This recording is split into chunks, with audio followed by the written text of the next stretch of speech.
Kasi ang sabi niya sa akin, antayan daw siya, sabay na magpunta doon. Nakita nga Inasigaw, nasira ang ulo, nagsisigaw doon sa ano, Saan? doon sa kwarto.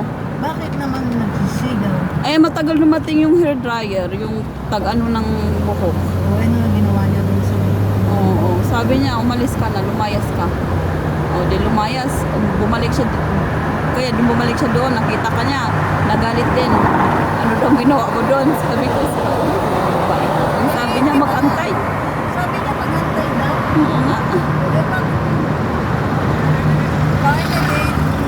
Bakit po antayin siya kung hindi pala ako